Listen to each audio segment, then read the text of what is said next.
Thank you. Yes. We're hearing that Russia wants to force Ukraine to hold new elections in order to sign any kind of a peace deal. Is that something that the U.S. would ever support?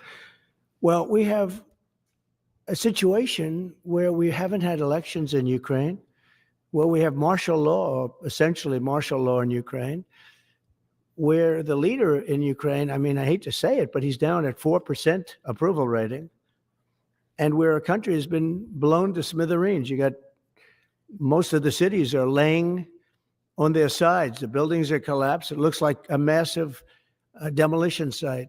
The whole, I mean, so many of the cities. I mean, they haven't done it in Kiev because I guess they don't want to shoot too many rockets in there. They've done it 20%, but they haven't done it 100%. If they wanted to do it 100%, it would probably happen very quickly. But you have cities that are absolutely decimated.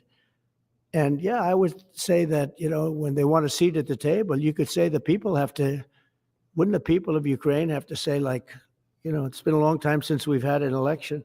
That's not a Russia thing. That's something coming from me and coming from many other countries also.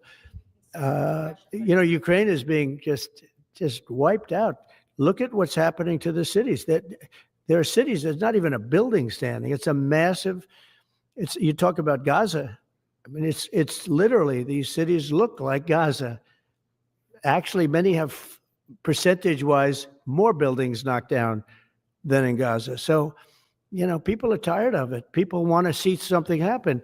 And, you know, the other thing that it's been bothering me for a long time, because I solved the problem with NATO. They paid hundreds of billions of dollars into the funds of NATO when I said, you got to pay, because the United States was paying for European countries, and then they take advantage of us on trade.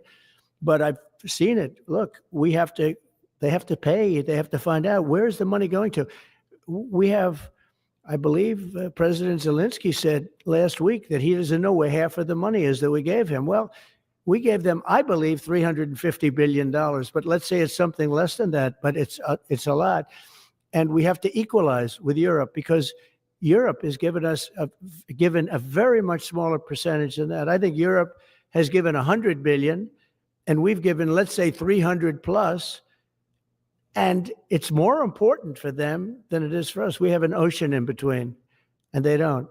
But where is all the money that's been given? Where is it going? And nobody, I've never seen an accounting of it. We give hundreds of billions of dollars. I don't see any accounting. So I want to see peace. Look, you know why I want? Because I don't want all these people killed anymore.